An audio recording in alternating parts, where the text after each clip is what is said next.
Hi, welcome to this week's edition of Blue Soccer. Again, John, Dave and myself. We're going to look back over Leinster's fairly emphatic victory at the weekend in the European Cup, all the other results, and look forward to our big game against Wasps over in Coventry. So boys, just what the doctor ordered. 7 tries, 5 points, no injuries, and now we know exactly what we have to do. Yeah, buddy, I like it. I like it. It's the final countdown. Yeah, I love it. I love it. I always wanted a simple thing, like just we know what we need to do, and it's in our hands, which is a Wasps win. Did perfectly well for us.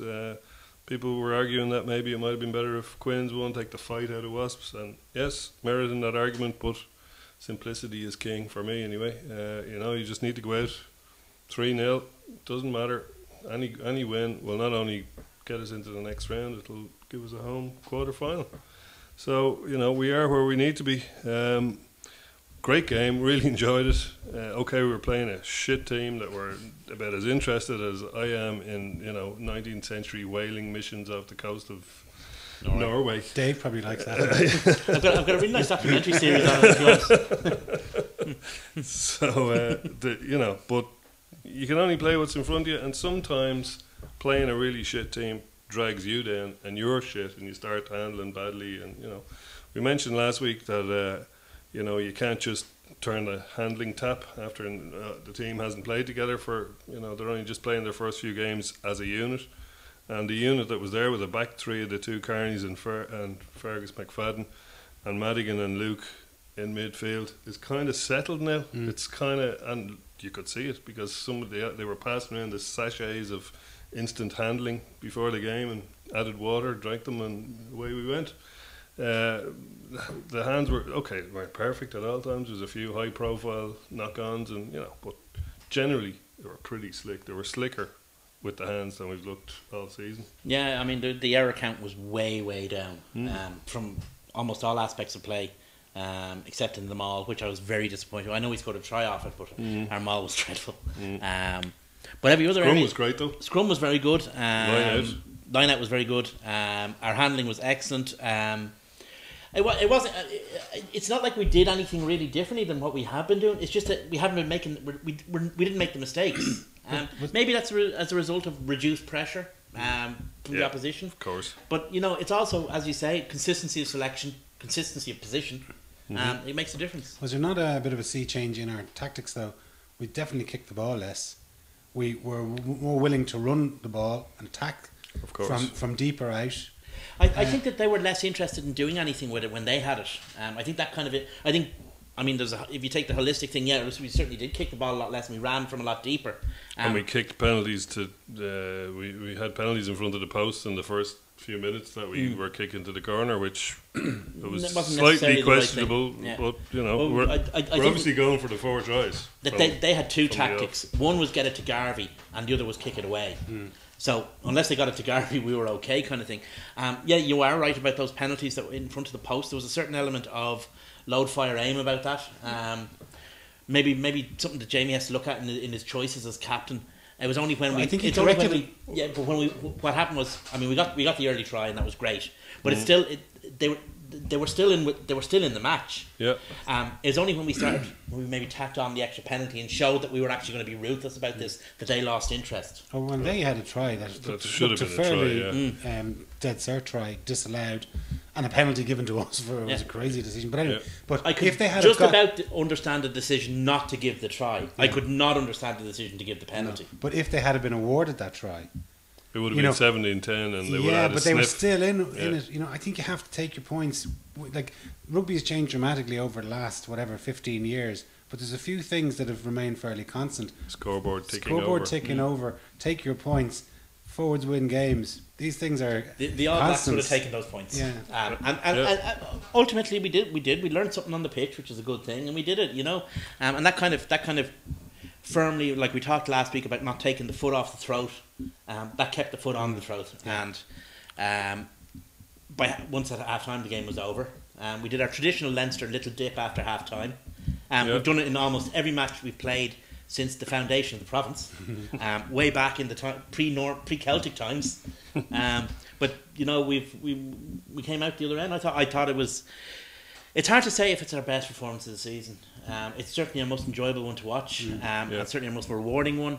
Is it our best one? It's hard to know because the opposition by half time but Dave, there was so many encouraging signs in that game. Yeah. Like, and one thing that I was very impressed by, and I think we'll see the tries, but our last 3 tries were scored by reserves. Mm-hmm. And when you see that happening in a game, you kind of know that something is happening, that the team has bought into the game plan, that they're still implementing it, and it's the just pace the personnel have just changed, but the tactics and the game plan are still being implemented. Shades of the 2012 Heineken Cup final, for example. Yeah. Well, I think, the game, as I said, the game was over by half time.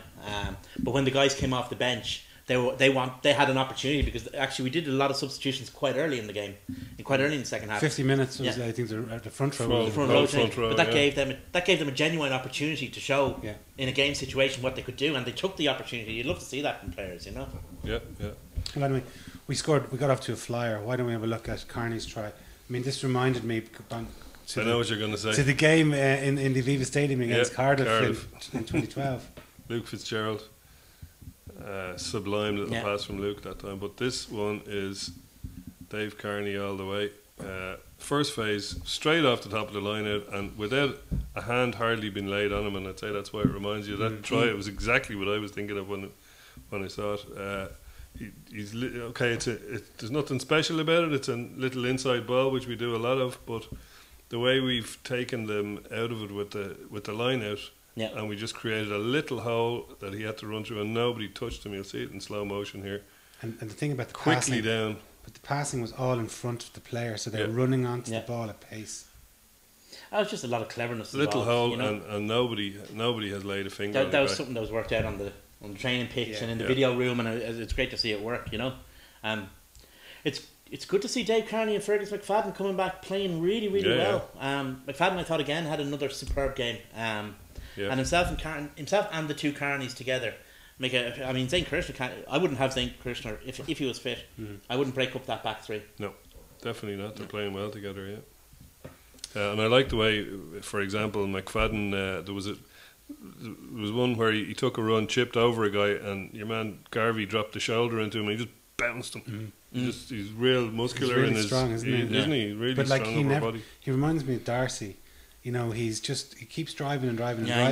He's not willing to take a tackle on anything except his own terms. And he's great at holding onto the ball too. He'll get you another 5 metres go forward ball rather than just being knocked back. Anyway, Marty Moore got on the score sheet. Not probably the most glamorous of tries. But certainly not. It's not they even, all count. In fairness, it's not even the most competent of tries, because it's a bit. As a mile go, it's a bit all over the place. They didn't engage in that at all. I don't ridiculous. think the ball didn't go back though. The ball didn't go back until they did engage. Yeah. I think that's why it was. That's probably good control from the team, but ever since I can, it doesn't matter what coach it is. One thing Leinster have always been, one thing Irish teams have always done very well is maul. And it's the first time I can remember an Irish provincial side that has a pretty poor maul. It is pretty poor. Well, that one was. Well, a lot of them were. We tried 3 or 4 times to maul the ball, and we didn't do a whole lot with it. Casts are a very big side, though. They are. They're enormous for forwards. If this was the only time it had happened, be a different thing. But it's not. It's happened. We said it I think just 2 episodes ago. We mentioned that how poor it was. But you got to give credit. The guys did it. It was clever.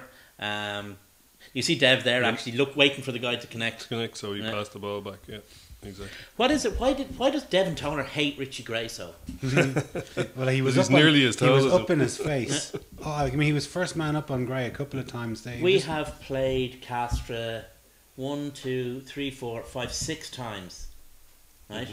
To the best of my knowledge, Devin Toner has been man of the match I'm certain he's been man of the match in 3 of those games. Both games this season. Yeah. And the game, I think, the year we won it. He was like a sort of a rookie coming into the team then. Well, as recently as I think it was the Scarlets game 2 years ago in the Heineken Cup over in Clonetly, I remember being in the pub with a load of guys who were all saying, that Toner fella, he's no aggression. He's no dogging him at all. He's terrible. And that's quite recent to be saying a thing that He was, has he a was kind of just a choir coming boy into- face about him. That's though, what you it know? is. Yeah. He's gangly body and he's a choir boy Well, face. was it He's Ross aggressive. calling the spaghetti monster? That's right. Yeah. I mean, there was an element of he's too light. He was people were saying he was too light at the time. We say 2009. He was the heaviest professional rugby player in Ireland. He's like me, Dave. He's big boned. He's big boned. He's long. Unlike me, he's long boned. But I mean, you look at Richie Gray is regarded as one of the best locks, and you look at what he's achieved, and you look at what Devin Toner's achieved. Yeah, he's got Yeah. more silver in his arse pocket now. Yeah. But- And Devin Toner never gets the credit for it. No. When people were talking about the Lions tour this year or last year, people were still talking about Richie Gray, and they weren't talking about Devin Toner. And despite the fact that Devin Toner had just come off, double winning season, had a couple of Heineken Cups in his back pocket, a couple of Pro 12s, all that kind of stuff. Nobody ever talks about him at that level, but he is at that But level. he's only about 28, so like he's got plenty of time still on his Absolutely, side, yeah. you know. And like when we talk about Munster's decline, and obviously Mr. O'Connell is going to be leaving soon, but his demise might be quicker than. Well, I wouldn't be writing him off I over would. one Yeah, no, game. I still think Paul O'Connell has You've plenty there. two more global ambitions on his Hopefully he does. on his mind. I mean, when we rattle through Redzer's try, there's another messy, scrappy affair. Yeah, Mm. but I mean, But they scrapped it. I mean, it mightn't have been good, but there's some good things in it. I mean, there's some nice little handoffs in this. It's a nice play by Devin Toner and Owen Redden even before it comes over the other side. And Jordy Murphy as well has a nice handoff in it. You wouldn't be scoring one of them against Wasps though in a God, million no. years, No. or any team that were interested. I thought Mike McCarthy We had a kept good at it. game. He did have a good game. Yeah, He's a good aggressive that player. was about exactly the word I was going to use. The thing is, Toner's aggressive too, and he was bloody aggressive there. Yeah, he takes some shifting when he gets his hands on the ball. Mm. Like He's very deft to touch as well. Yeah, I remember it's him great hands. hands. Yeah. Great playing for hands. Ireland last year. Well, it was probably the Autumn Internationals last season. He laid off a lovely ball to O'Driscoll. Should you remember the try against Bath in the Aviva? That's right, Beautiful yeah. hands from him there. Lovely, a dummy, a step, and then a nice pass. Yeah, and there's plenty of stepping going on there, Luke, with the tricky feet. But That's it's just a good play. moving the point of Yeah. attack, and little scrum half bullies his way over through three forwards, ain't so bad. And he definitely got it down too. There was no way your man even went to the TMO. It was fairly clear cut looking try. But that's the way with refs now, isn't it? They want Nearly every decision is. every decision is has to okay. go upstairs. Yeah. I don't think the cast coaches were best pleased with them. No, No. because it was very funny. Yeah. He gave an ironic signal Yeah. of the go upstairs. But I mean, he hasn't been playing all that well. I don't think he has Redzer. been anyway, Redzer. But he certainly played well again on Saturday. Bit of a high profile knock on at the beginning there off a line out where he just Yeah. took his eye off it, and, but he's coming back into form. I mean, he can do that, and he's going back to his old team this week. Yeah, as a well, lot of, you you know. see a lot Might of the be a guys bit who are coming back into the team are the boys of summer. These are the guys who they're coming into the period of time where they really hit the ground running. Redden's the one of middle those. of winter. Well, no, the end of winter, beginning of spring.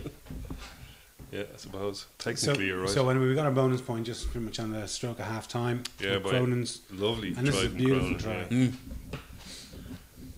You take this every time. Move broke down actually. And you thought It was Like, interesting to there- hear there's O'Driscoll on BT Sport when he was reviewing this try. He said he said that Cronin was the fastest over 20 metres in the squad. I Wow. don't believe it. But The there, hands there's are some great hands. There was good hands from the backs, but this is forwards to backs to forwards. And just keep it in the forwards then. Look, he's dying for the ball. Give me that. Such Okay. a big gap. They aren't exactly killing themselves to close the gap. No. Again, a more interested team. But, he got in between two, I think it was their hooker and their loose head prop. And it was the loose head prop, he stepped.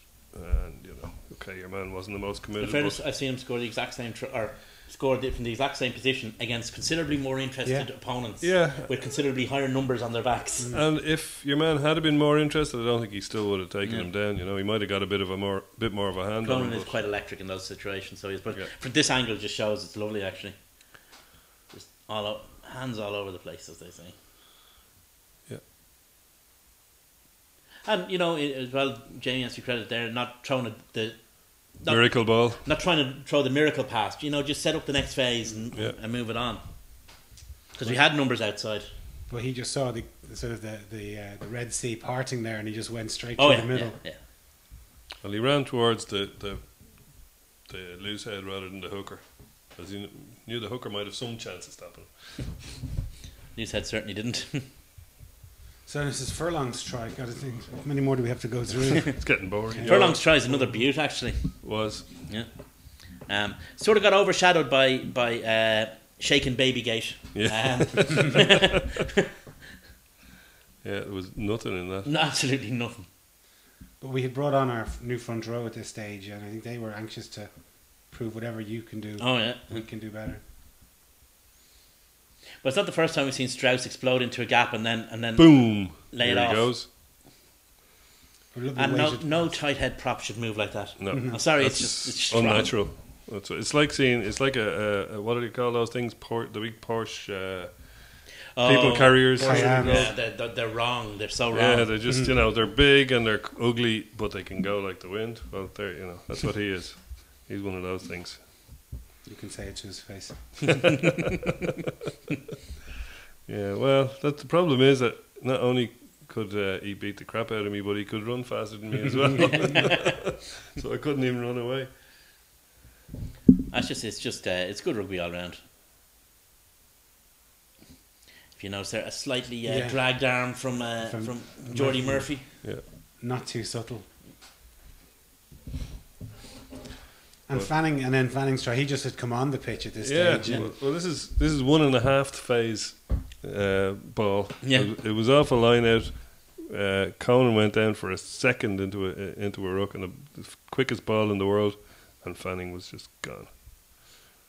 There you go. It was actually technically second phase, but just about. Nice little line he ran. Yeah, it was. You know. Yeah, as David Coleman would say in the past, he opened his legs and showed his class. Well, we don't want to see that from a ginger.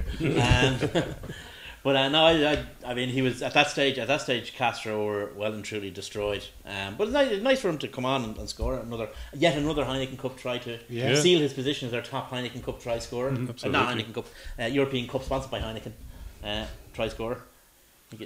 Long-winded even by my standards.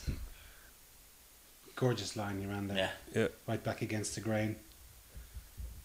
I don't think there'll be quite as many opportunities to do similar against Wasps. There was no one sweeping in behind No. the ball. It was just their entire men are across the Anyone breadth of who the pitch. thinks we're going to play a game that is even remotely Oh, like yeah. that against Wasps is way past delusional.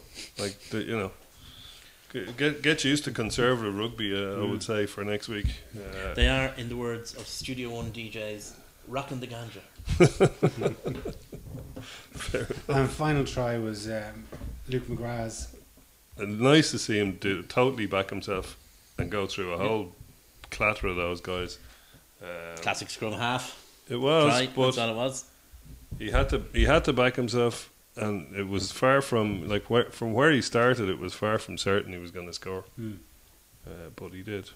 One guy who got an awful lot of criticism since the day he arrived in Carton House holding a hurley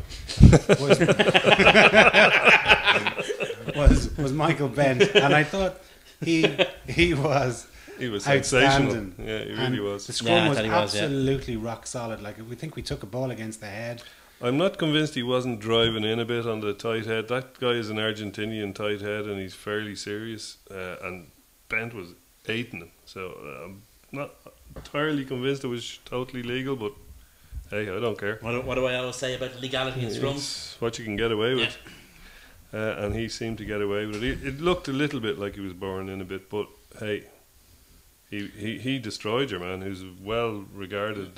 Played all the rugby championship games for Argentina. Yeah. So, One thing to give Castro credit that Diarra is a class player, isn't he? Yes. Isn't he just class? It was great seeing him sent off. Yeah, I know. No, it was. I mean, we knew that he was going to be the worst problem we were going to have all night, and he was. I mean, he is a class player. When the rest of his team couldn't give a shit, Yeah. he was still giving it everything. Well, with no Lamarat, him and Cockott were probably the danger men. You know, neither of them were that influential on the game, thankfully. Yeah, you kind of forget that Cockott was playing. I mean, Yeah. the guy's been possibly not hyped, but one of the most talked about rugby players certainly of the autumn when he went to play with France, and you know he so what? Yeah. Yeah, You well, know, he well, is I suppose that was his attitude as well. So he is a very good player, and he's very good. He's a bit like Pienaar. He can control games from 9, I like say he has guys to be usually interested do in from the 10. game to control it Well, first of all. you know, and so do his fellow teammates have to be interested in the But game. like when they conceded their bonus point just before half time, you know, the second was half gone, was yeah, kind yeah. of Yeah. they switched off and we're back on the plane more or less. Yeah. Yeah. So anyway, like I suppose we got our 5 points. We got out of, you know, Got out of what dodge. we wanted from that game. But I came home after the match and I watched Wasps against Quins, and I couldn't believe the score when I flicked it on. It was 17-0, and you know, I started to watch. I said, "Geez, Wasps must be destroying them," but they weren't. Like No. Quins were all over them. Quins were and- by far the better team Yeah. in almost every area of the field except for one, The scoreboard. facing the ball over the white line. That was the only Wasps. They did everything else. Well, even their defence wasn't that good. It's just the Quins were. Wasps were I mean, they defended Yeah. well, and they were, but it wasn't exactly Bordeaux but or the Stoop. But Quins just seemed one-dimensional, and I was watching it and I was thinking, is this because, you know, were they a bit cocky or something that they beat us over in the Stoop, then they should have beaten us in the Aviva, they beat Tigers then afterwards in the league. Did they just think they just had to rock up and hey presto, we get a result against Wasps? I thought they were going to get something out of the match. And you know, in fairness, the way they played, they deserved something out of the match, and not necessarily just the consolation bonus point. But they were didn't get callow. it. They didn't take their scores, didn't take their opportunities, and Wasps did. And the one thing that Wasps have that's going to cause problems for every Irish team is pace. I mean, they have sheer pace. I mean, okay, people will say, "Oh, Varndell and Wade, you can turn them. They're not great defenders." One thing you can't say about them is Varndell and Wade are lazy, because they're not. They're hard workers. So, combination of, you know, a good attitude and Can't kick to them. Oh yeah, a good attitude and absolute oodles of pace can cover a multitude of Yeah. you know, defensive system errors. And the thing is, if they get a head start, we can't catch them because there's literally nobody in Ireland as fast as them. In some ways, you know, Wasps are the kind of team we traditionally don't do well against. This incarnation of Wasps, a bit like the Ospreys, where they make a messier breakdown. The Ospreys kept beating us for fun for a good period there during our best year. In fact, there was one season where we lost 4 games and 3 of them were to Ospreys. Yeah. In the whole season. But Wasps are very similar. Wasps like that, have yeah. got that back row. They're not as tricky in the back row, but their back row are monstrous. Like the Hask is playing well. The Hask is in great form. They've got that pace out wide. The one thing they haven't got is they've got a great controlling out half. They've got a great goal kicking out half. They've got an out half with a great rugby brain. But sadly Doesn't have for that great them, rugby body. sadly for them, the rugby body isn't great, and he's no pace. So if we can take advantage of those two things, and you know, then the ball ain't going to get out unless we kick it to the back 3. The ball ain't going to get out to the back 3. They've got pace. Your man Daly, there's serious pace on them as well. So you know, they're a dangerous team. I don't think their tight 5 are quite as hot now without Launchbury. They're a serious proposition with him and Bradley Davies. The thing to remember is, I mean, we played them and they weren't going all that well in the Premiership. They're up to 4th now. Yeah. Yeah. They're They're what, unbeaten 2 at- points they're behind Saracens. They're unbeaten at home as well, Dave, and they've Yeah. beaten the likes of Bath and who else? I think Leicester. Yeah. Northampton. The team we're playing now, in form wise, is a very different team than the Totally. team we played back in November or October. It's ironic actually that the 2 representatives of the Pro 12, Glasgow and Leinster, are both away to teams that were that have both lost their first 2 games. Yeah, and are both coming back And are strong. both in Yeah. fabulous form. And no team has ever qualified after losing their first 2 games. And I have a feeling that one of those 2 is going to buck that trend, and I'm just hoping it's going to be Bath and not Wasps. Well, Bath got a great result over in Toulouse. Sure did. Beating them 18-35. Like, you know, I suppose it was kind of by them beating Toulouse kind of played into our hands insofar as guarantees as a home quarter. Exactly, yeah. I think the thing is, I mean, Bath have some good players, and the centres could be the England centre pairing in the Six Nations.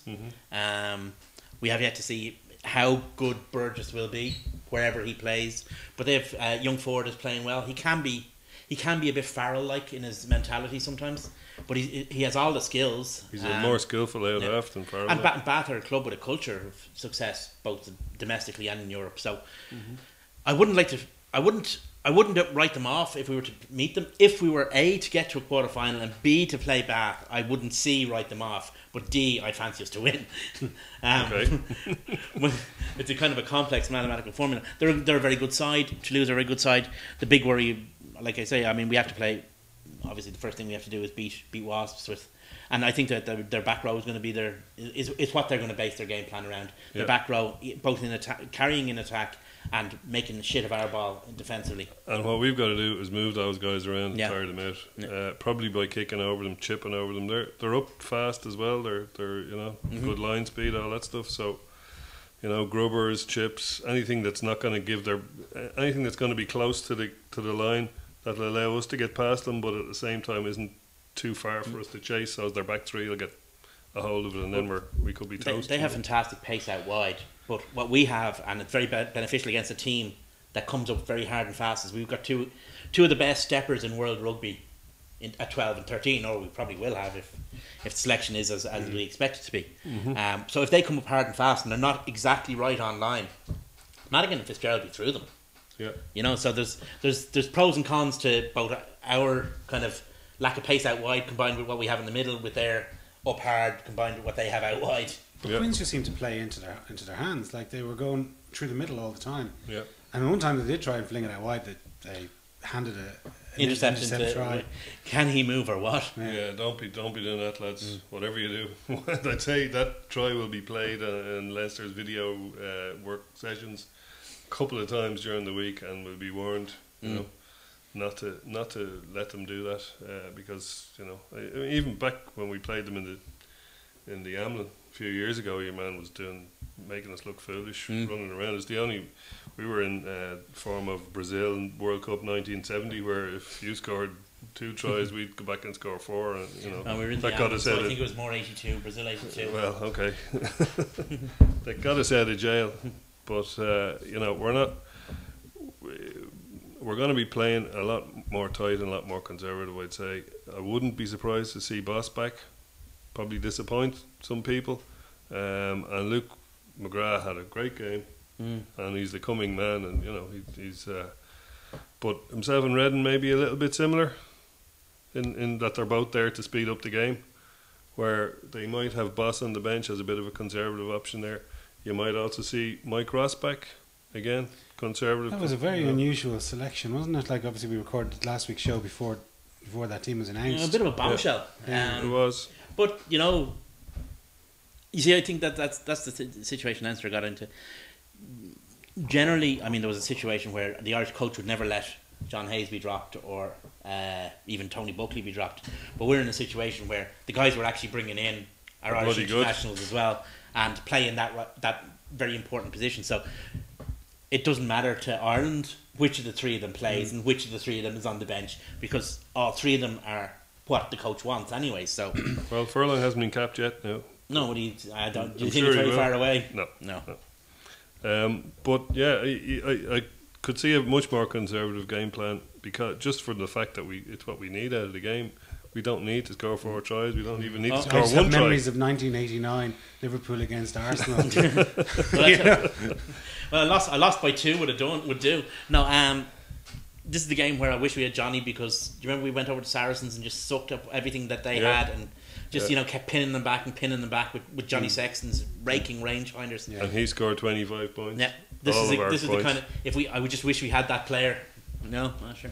Next year. Yeah, our backs are in good form though. Yeah, as we said. and all those backs, like we mentioned it, there's McFadden, Luke, Dave Carney, even Stracey and Moore coming back into the team. These guys that had been absent, and we were, now they've all come back in. They've all had a number of games under the belt. They've kind of bedded in, and the team is kind of solidifying, starting to gel a little. and you can see that there's more confidence in the game plan than we've had up to this point in time. Where I think we were nearly afraid to have the ball. We just wanted to get rid of it and get, put the onus on the defending team to make a mistake. Now we're actually running with the ball in our hand and trying to attack.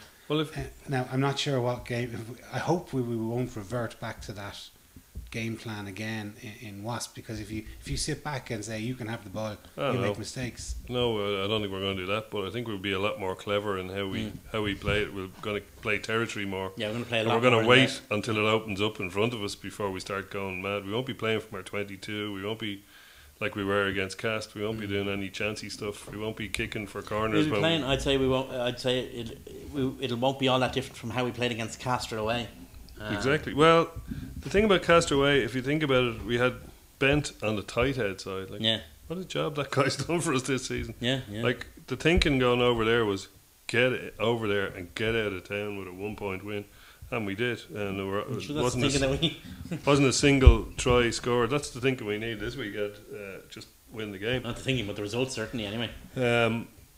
We at that game in Cast, we had very, very restricted selection. Like, the team picked itself, not because everybody was in great form, because everybody was fucking injured. Like, there was literally nobody to put on the field.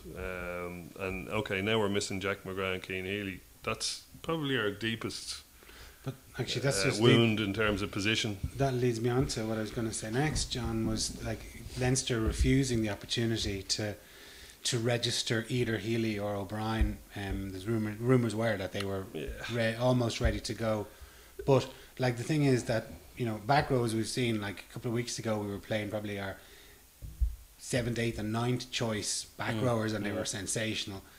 We've brought through a number of props. Or Benty playing on the loose head was very good, replaced it. And Hagen didn't look terrible either, So it's not that it's this mad injury crisis that we need to bring these guys and rush them back, because there's bigger fish to fry in a few weeks' time in the Six Nations and in October. Plus, do you want to throw a guy like Healy into the white heat of a European Healy final round? Probably wouldn't have too many worries about. Healy's one of those guys. He's a bit like O'Driscoll. I mean, he doesn't need a warm up. He just gets into it. O'Brien, I certainly, if I had the choice of the two of them, and we were going to put one of them in, it would have been Healy. Yeah, well, he's the one that's further along in his rehab as well. But he's the one who also doesn't need to ramp up. He's the guy who can. We've seen it before. What game was it? Was it against Claremont a couple of years ago? Threw him straight back in. Threw him straight back in, and not a bother on him. Yeah, the thing about it is, though, we probably just about have enough with what we have. And where are you going to put him? Okay, you're probably going to put him on the bench. Yeah, So if you put him on the bench, means he could come on with 20 to go. What if he could come on with 5 less? Well, exactly. That's the thing. What if he has to come on early? The worry I have is I don't have a worry about Michael Bent at all. The worry I have is about Jamie Hagan. Yeah. He's a loose head prop. He's a tight head prop, and not a very good one, playing on the loose head side. Now, the one advantage he does have is he's massively powerful. I mean, that's one thing he's always been. And as Andrew Sheridan showed, you can get away with very little talent if you have a lot of power. But I'm still not sure. I mean, he brings me no comfort whatsoever. I'm just not. It is the weakest part of our squad, is the fact we're missing our top 2 loose head props. And there's no other place in the squad that I can think of off the top of my head that we're under as much pressure. And we've got all our tight heads. We've got Riches. We've got. Are we going to put Darcy on the back in a 22 jersey? Are we going to put Tio in there? Reed. Are we what are we going to do there? But Darcy, definitely for me. Tio looks very exciting and looks great, but again, I'm not going to throw him in. Although you probably could throw him in a game like this, but I'd like to see him develop during the Six Nations and then be really on fire coming into the business end of the season. He's a guy only back from injury as well. He's had a month's layoff. He is. He's a fabulous athlete. He's got great feet. He's got a great offload.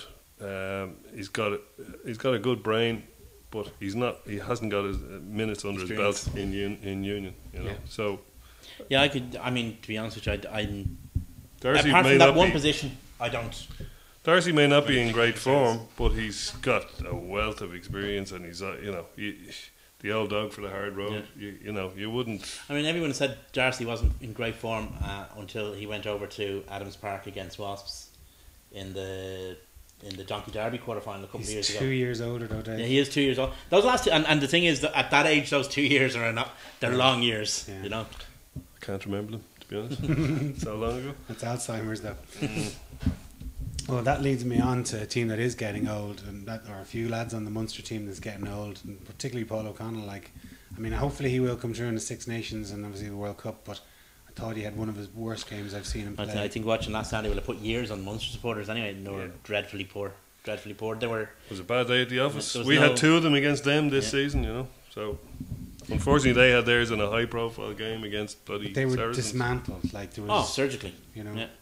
I mean, I was saying to you earlier, I mean, one thing I was watching was, because I thought one area where Munster might have a bit of an advantage, or not an advantage, but a slight advantage, was in the scrum. Mm-hmm. And I watched the first scrum, and Saracens got done for pushing early. Mm. But then I was looking at the second and a sequence of scrums afterwards. They were on a hair trigger on their drive. The moment Casey took his foot off the ground, they were straight into him. All the power going through the hooker, straight into the Munster scrum, and they destroyed them. And Botha, there was always a fear that at some stage somebody would referee Botha, and that's what happened.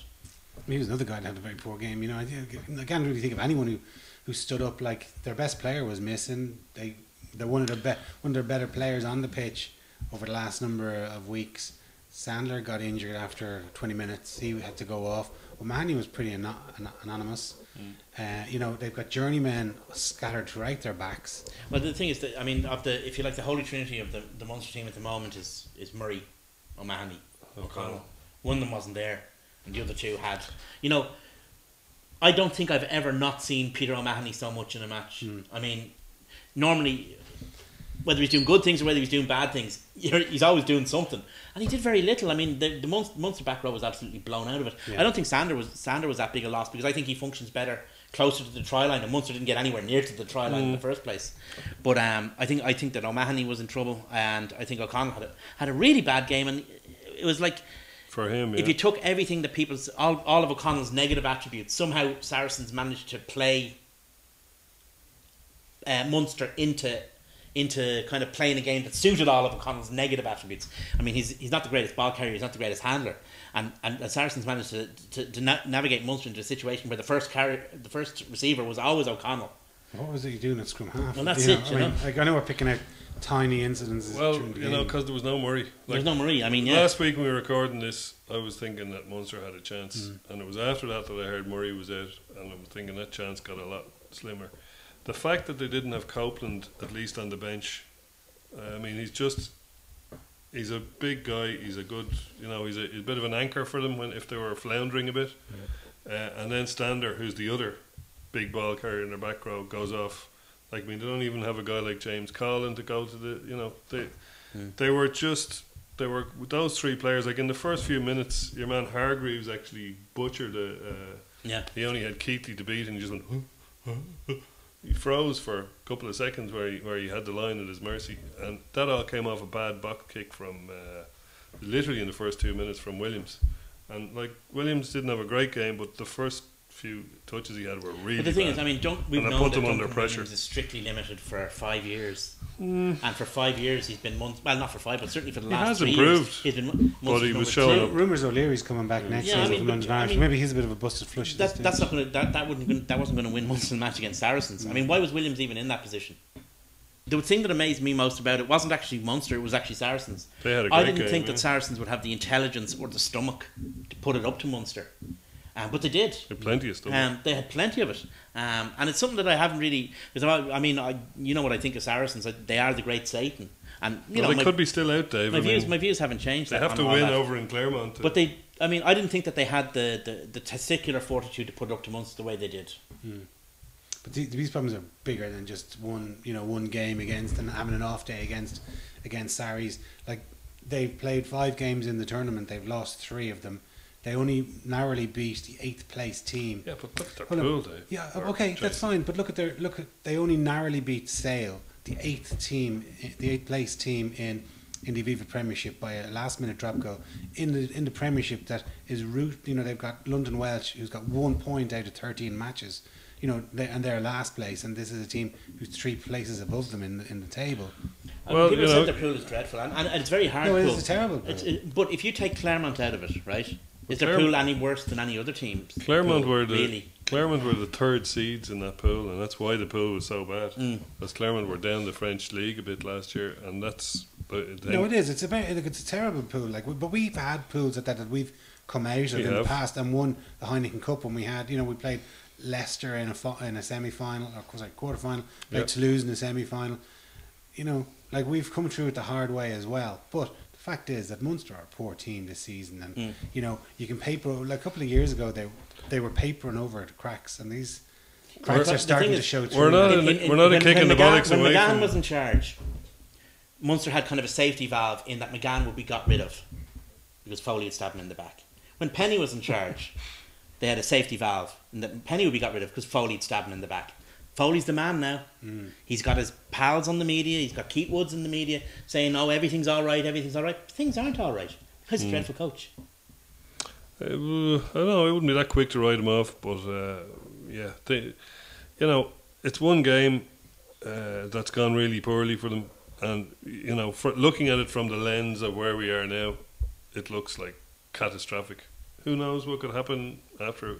A few more games. No, I appreciate that, but it's just they like could win the league. They hold on a second. They're just, last season they managed to scrape through their pool by scoring a try in the last minute. And they had a much easier pool than us last year. They beat probably the worst Toulouse team in living memory in Thomond Park. They hammered them though. They did, and then they got to semi-final. All of a sudden, everything is, rosy in the garden again. We've been into semi-final. We were beaten by. This magnificent team from the south of France, blah blah blah.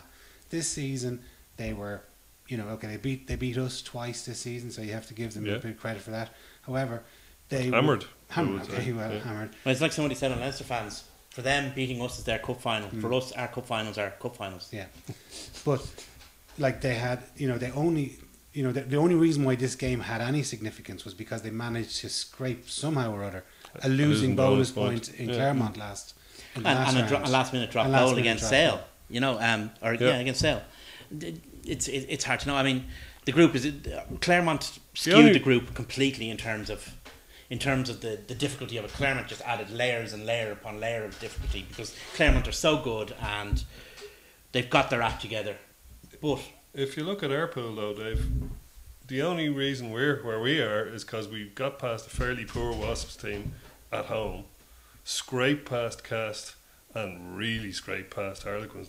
Those teams, Wasps got into the competition through a playoff.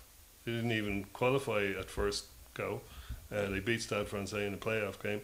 Cast were the 2nd seeds in our group, and they were runners up in France. Appalling. They were runners up in France. They were appalling.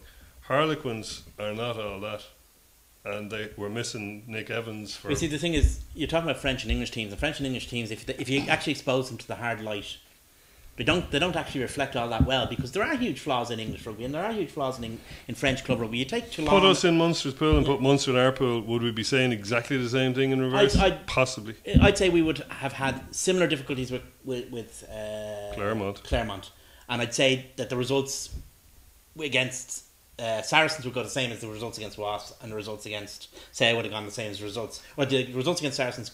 Anyway, I think it would have been very similar. Basically, is what I'm trying to say, with the exception of Claremont, because Claremont, like I said, Claremont were the thing that skewed that group out of all absolutely out of all averageness, if you like, in terms of where the teams were.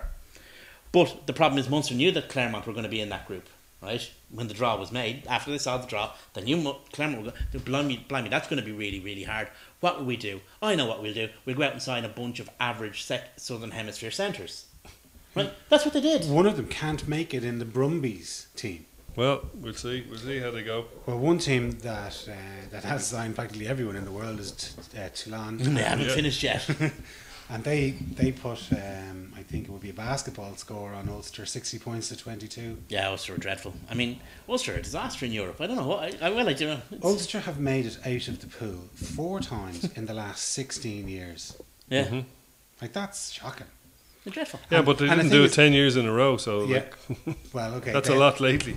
4 and Yeah, then there's this no, season. there's no excuse for that. I mean, just because they still fail, because they failed in the past, there's no excuse for them to still fail.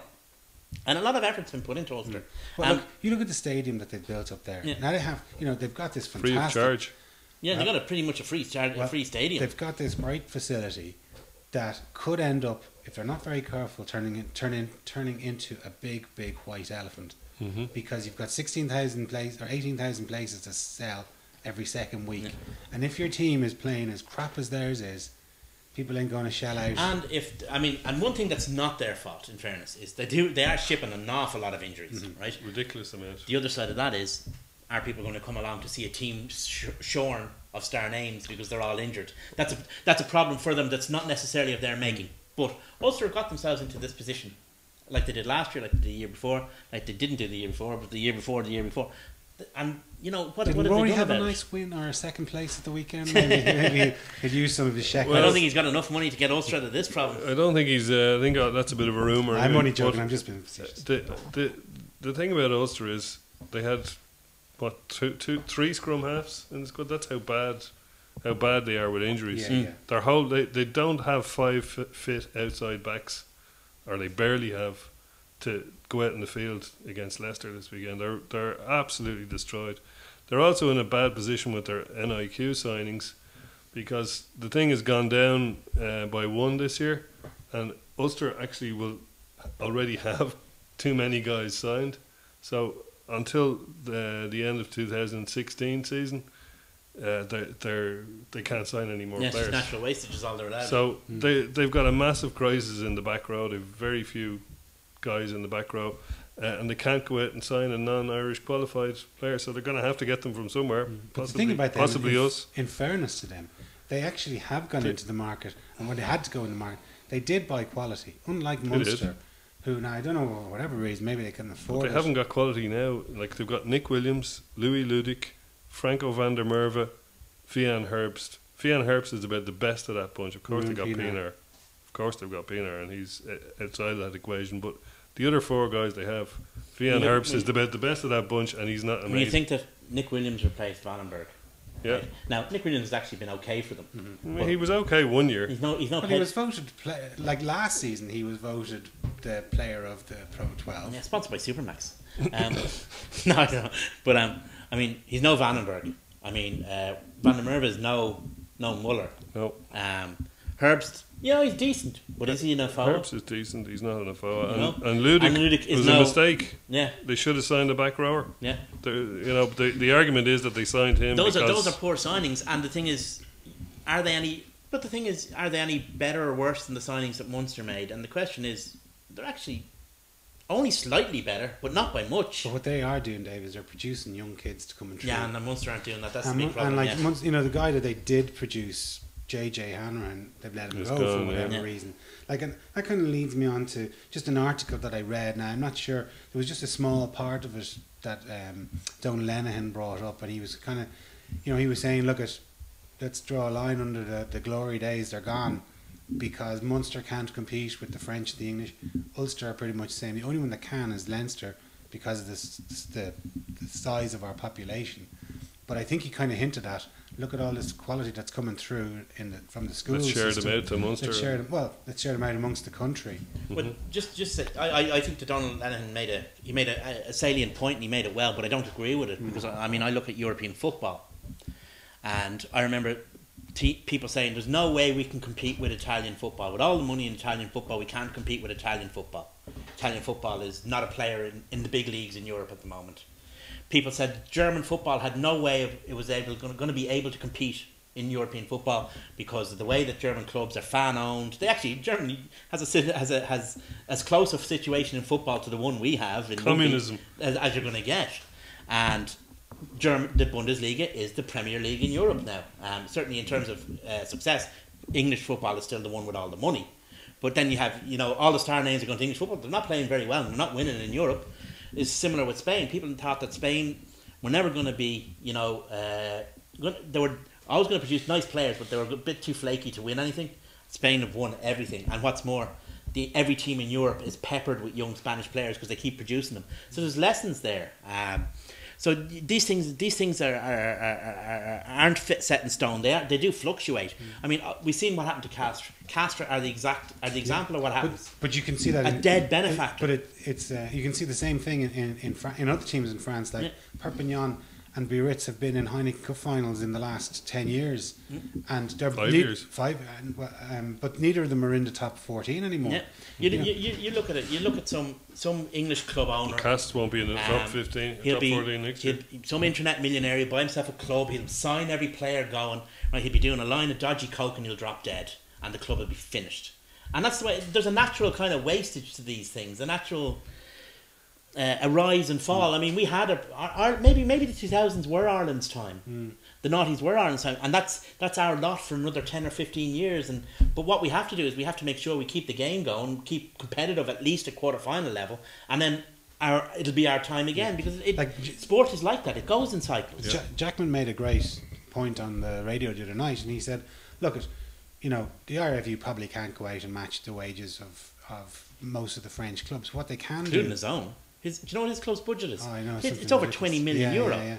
But the thing is, though, that if they do, when they are going out, they have to buy. They have to go. They don't have to buy 15. I think he was saying on his team's books there's 16 foreigners. You don't have to buy 16 foreigners. You just have to buy 3 and 3 and 3. But make sure that those 3 are the best. Or certainly, to be honest, I think quality. they will. I think they will this time, because it's after the World Cup, and everybody's for sale. Yeah. And I think they have enough nous to get quality signings without spending the stupid money. You're going to have to pay big money for guys anyway, but you can get the like of an Anissa Nasewa. You can get a guy who's just slightly bubbling under the radar but is a quality player, rather than the name like the Dan Carter, the Man Nanu. We're not going to sign one of those, and to be honest, That's more about the commercial side. Yeah, like we want Issa Nasiwa. It's Issa Nasiwa we want. Racing Metro are going to sign Dan Carter, and they're going to make that money back out of shirt sponsorship and blah blah blah blah blah. Even if he never. Funny, I was in Paris there a few weeks ago. I didn't see one punter walking around with a Stade Francais or a Racing Metro. I know, but I didn't see one. Yeah, but in fairness, were you out in '92? Were you out in the? No, I was in the centre. Yeah, that's it. You see, that wouldn't be those clubs' areas for starters. Fair enough, but I didn't see anyone walking around. I'd say you saw plenty of people in PSG tops. Loads of them. Yeah, I'll rip off them. You're in Saint Germain. Yeah. Just one thing, like the American college system, and they take kids out of high school, and then from the draft system into the professional NFL and baseball teams and whatever. Is there an opportunity, or would it even work? Like if you got all of the top Irish schoolboys and you put them into, and the IRFU just divvy them out? Well, there's a couple of problems with it. One, it's guys' livelihood, or it's guys' lives we're talking about here. In America, that system is well ingrained, and all the players are up for that. Like over here, it's not. It's like, for example, Craig Ronaldson, right? He turned down a Munster contract the year before he went to Connacht, just because he just didn't fancy playing for Munster at the time. He'd rather play for Lansdowne and see if he got a chance at Leinster, or maybe if Munster had asked him the second year, he might have gone there. But Connacht asked him, he went there, and that suited him, and that's fine. You can't, like, the guys can't be just pushed around like things on a map. Say, oh, we've got 4 of them over there. Oh, we'll send you down to Munster. We'll send you to that guy has to be interested in going. Is the first thing. You can't really do it that way, because if you do it that way, you're going to break the bonds between the player and his home province. This is a professional. And we want these. It's a professional sport. It is, but we want these guys. There's a difference the way the sports are organised. We want these guys to fight for the jersey. We don't want to weaken that jersey in the guys' heads. North America sports are organised in a certain way, and it is actually geographically unique in the way that it organises them by using its draft system, etc. And the fact is that the teams in North America are geographically meaningless. I mean, the New York Yankees are, you know, the great symbol in New York, but ultimately they could be playing in Seattle next year. Mm-hmm. You know, that's just the way it is. Mm-hmm. Players in America, because of the collegiate system and, you know, traveling to college and stuff, don't have a geographical loyalty as such. They have a loyalty to their college. They don't have a loyalty to they might have a loyalty to the state, but there's no kind of hometown loyalty as such. And their system starts, you know, guys start going into high school, they start getting streamed ready for the draft at the age of 12. Yeah. Ultimately. So, I mean, their system is... their entire system, including the way their sports are organised, the way their clubs are owned, the way their teams are managed through all the divisions, all the way down to, you know, pee-wee sports in America, are organised around, you know, this draft system and this... It's a holistic thing. It's not, you can't just say, oh well, the draft works in America, why don't we try it in Ireland? Because exactly, it's just changing you literally have to change every single part of every single sport for it to work. What I do think we can do though is to go some way towards that is we can suggest or encourage or start discussions between provinces facilitated by Nusafora to with that end in mind. But at the end of the day, you can't just order a guy, you know, to Hell or to Connacht, but like it's to Hell or to Munster. Because the first thing he'll do is he'll go out and he'll buy a French phrase book. I mean, seriously. I mean, if a guy says, "Well, you think he'll get his agent to get him a club in France or a club in England," exactly. So it's got to be handled right. The players' education as well. Once they reach a certain level, they might actually have to go to Connacht or to Munster or to Ulster or to Leinster, you know, for the good of Irish rugby. But they're still in the Irish system, and they could come back. But you can't just kind of grab a guy by the scruff of the neck and throw him over the Shannon. Yeah, you know, it just doesn't work that way. Interesting. One team across the other side of the Shannon, of course, were Connacht, and they had a disappointing result and game against Exeter. Like I watched it on the TV, and you know, they were up there. They had a chance. They were leading at half time, and they threw it away. Well, Exeter just had too much for them. Yeah. They too much. Exeter really wanted it. Yeah. You'd have to question if Connacht did, because, you know, we said Connacht's focus has been. I mean, they've sent kind of reserve teams away to matches in did. But I think they needed to get the show back on the road in that game, because I think they lost 3 out of 4 over Christmas. I think a lot of important players of them got good game time and played well with that. Henshaw was superb. He was absolutely superb. He's injured now. Picked up a bit of a knock, but at least he has a couple of weeks to get over it. Their biggest game really is not the one next week in France. It's the Scarlets away at the beginning of I think it's about the 15th of February. That is a huge game for them, because if they can put the Scarlets back in their box in Scarletania, then they're looking really good, because they're the main opposition. Well, then they've already beaten them in the sports ground. That's why Connacht have what they have. That's why they have the players they have. It's to beat the Scarlets. You know, that's basically it. I mean, Wales. And interestingly, Wales have announced Judgment Day 3. Yes, I was about to bring that up, because you were saying, "Oh, they're not doing that bloody Judgment Day this year." Yeah, they announced. It's good that they are. They've just announced that they are. And as usual, there's the moment it was announced. It's a bit like the way you could tell they're Celts, because the first thing they do when they get together is talk about the split, and the usual arguments bubble straight to the top about who's getting what and where and when and why is it happening, and it's all the Irish fault, etc., etc., etc. Whose home game is it? Yeah, but you know, it's good that it's been done. It's a good idea. I think there's problems. I think most of the problems actually are, you know, internal, in terms of where the season ticket holders have been put in the ground, kind of thing. Yeah. But it's good for Welsh rugby. It's a nice big high profile media day, if nothing else, as well as the games. But they have to be punished. They do. Well, thanks a million, boys. And if you're going over to Coventry, enjoy. Cheers.